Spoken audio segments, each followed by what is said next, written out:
Sallallahu ala Muhammad sallallahu alaihi wasallam. Makanya kita harus mengenali gimana sih proses kita, orientasi kita kepada ilmu. Setidaknya ada safety yang harus kita lakukan supaya kita tidak mengalami benturan terlalu keras.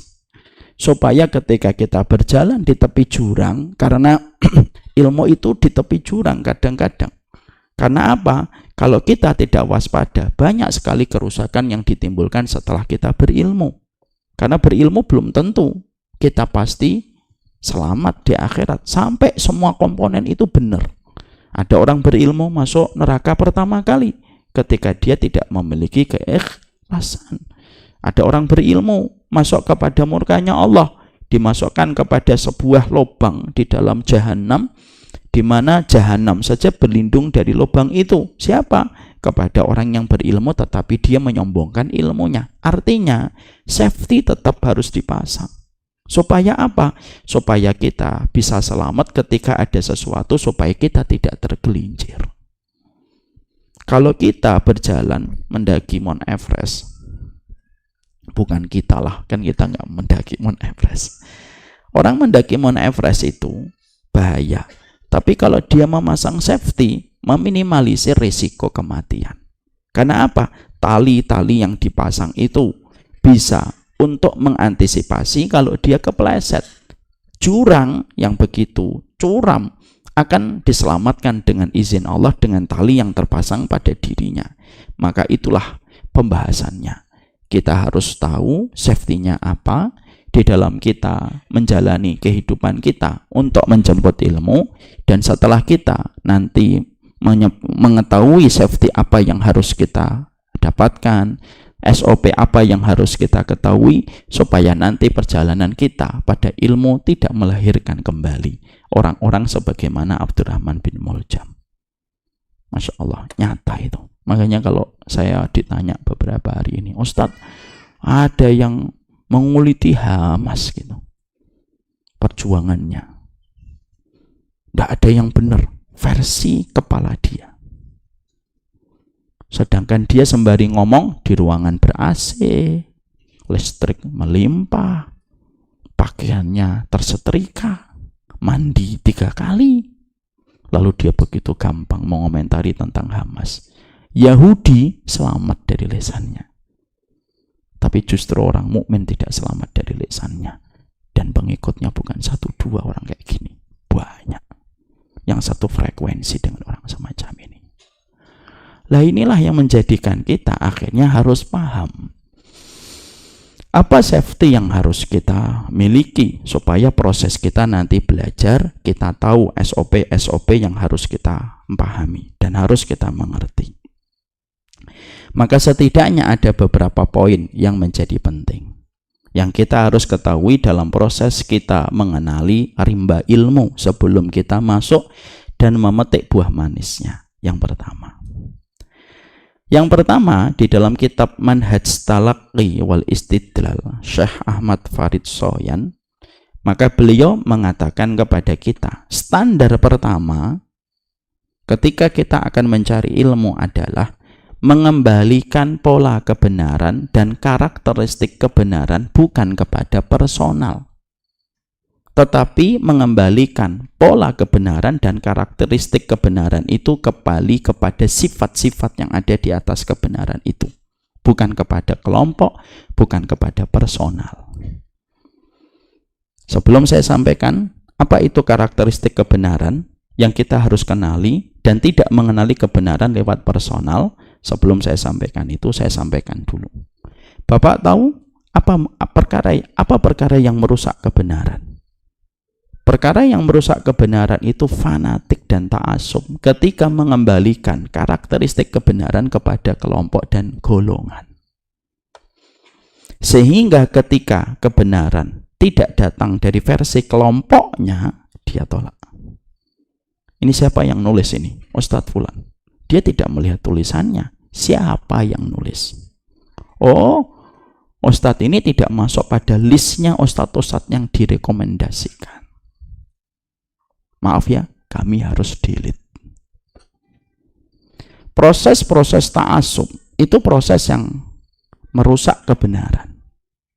Akhirnya dia membatasi, dan akhirnya tidak lebih sebagaimana kacamata kuda dalam perjalanan dia ketika menimba ilmu.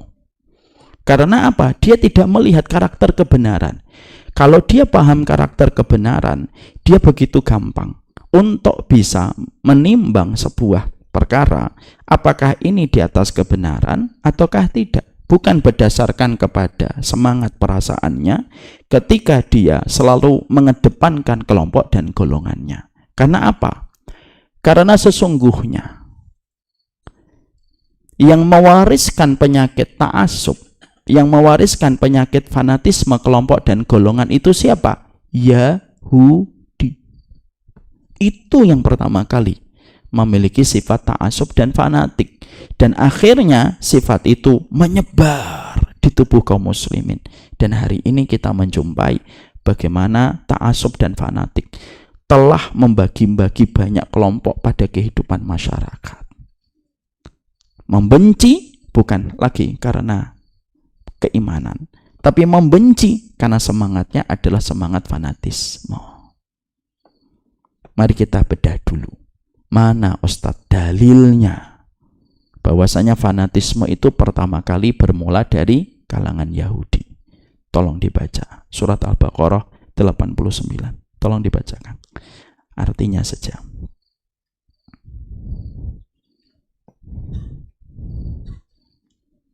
Supaya tidak ngantuk, mari kita baca dulu. Ada korannya, Kang? Ya, 89.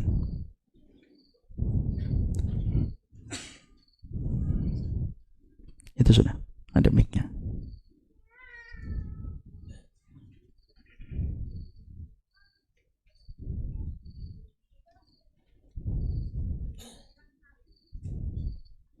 Kang Ilman juga boleh, atau boleh udah ketemu beliau.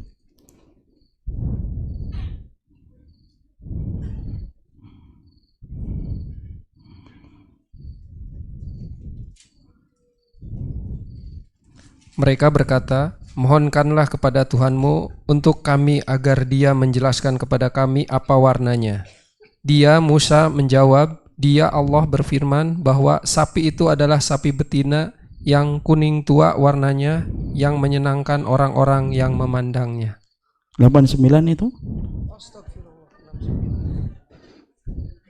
Tadi saya mau mengingatkan dari awal, tapi saya berikan kesempatan dulu menghabiskan. Saya orangnya baik banget, insya Allah. Enggak, bercanda. Apa Ustaz? Enggak apa-apa. Afan saya masih banyak, Kang, insya Allah. Masih ada 2220 berapa lagi. Dan setelah sampai kepada mereka kitab Al-Quran dari Allah yang membenarkan apa yang ada pada mereka, sedangkan sebelumnya mereka memohon kemenangan atas orang-orang kafir. Ternyata setelah sampai kepada mereka apa yang telah mereka ketahui itu, mereka mengingkarinya, maka laknat Allah bagi orang-orang yang ingkar. Walamma ja'ahum kitabun min indillahi musaddiqan lima ma'ahum wa kanu min qablu yastaftihuna 'ala alladziina kafaru. Falamma ja'ahum ma arafu kafaru bihi. Falanatullah 'alal kafirin. Ini ayat bercerita tentang Yahudi. Ini ayat diceritakan pula oleh Syekh Utsaimin. Ayat ini gimana sih Ustadz? Latar belakang ayat ini diturunkan. Yahudi, nah ini masih hangat nih omongan kita sama Yahudi. Yahudi itu merupakan satu kaum yang terlunta-lunta ratusan tahun, Pak. Tidak punya negara, tidak punya wilayah. Dan itu juga terjadi pada zaman sebelum Rasulullah diutus menjadi Rasul. Tapi Yahudi itu membaca Taurat, ya. Maka ketika mereka membaca Taurat, mereka tahu ada seorang nabi penutup yang bernama Ahmad. Diterangkan sifatnya, diterangkan tentang fisiknya, lengkap detail. Cuma satu yang tidak diterangkan pada kitab Taurat. Munculnya Yahudi dari kabilah mana dan golongan mana. Itu saja yang Allah sampaikan. Ketika orang Yahudi itu mengalami kekalahan, kehinaan, dan insya Allah Yahudi akan kembali kepada kehinaan. Amin insya Allah. Ketika mereka mengalami kekalahan di banyak tempat dan kehinaan, diusir, dimusuhi sama Romawi di mana-mana, maka akhirnya orang Yahudi itu ketika membaca Taurat, loh ternyata masih ada nabi terakhir. Karena mereka culture-nya memang memang banyak nabi yang diutus dari golongan Yahudi, mereka itu pede. Oh, berarti nabi yang terakhir itu datang dari kalangan Yahudi. Dan mereka paham, setiap nabi itu kalau diutus selalu membawa mukjizat. Mereka pernah didatangkan Nabi Musa, dan bagaimana Nabi Musa menggulung kekuasaannya Fir'aun. Dan itu tidak pernah mereka lupa. Lalu mereka akhirnya berdoa, ya Allah, turunkan itu Ahmad segera, supaya mengangkat kami dari kehinaan, supaya kami tidak terlunta-lunta, kalah terus di mana-mana. Jangan, tolong segera turunkan Muhammad dan Ahmad ini untuk kami. Maka itu yang Allah sampaikan, wa kanu min qablu yastaftihuna 'alal ladzina kafaru. Mereka minta supaya mereka diberikan kemenangan di atas orang yang kufur kepada Allah, supaya segera Muhammad diturunkan. Ketika betul-betul Nabi Muhammad itu datang, kaget mereka. Loh, Muhammad datang. Ternyata bukan datang dari kalangan Yahudi, datang dari kalangan orang Arab, Quraisy di kota Mekah, yang menurut versi mereka kaum itu tuh tidak ada kulturnya Nabi, kaum bawah itu. Lah kok ternyata Muhammad malah diutus dari mereka dan bukan datang dari kami. Akhirnya walaupun mereka tahu semuanya, bahwasanya apa yang mereka lihat di Muhammad itu adalah betul-betul persis yang mereka baca dalam kitab Taurat, tapi akhirnya tetap mereka itu mengkufuri, kafaru bihi. Dia kufur sama Muhammad. Kenapa? Karena satu, fanatisme kelompoknya yang menjadikan dia menolak semua yang dikatakan oleh Rasulullah, lalu mengkufuri Nabi Muhammad, walaupun dia tahu Nabi Muhammad itu betul datang dengan kebenaran, hanya karena dia fanatik kepada kelompok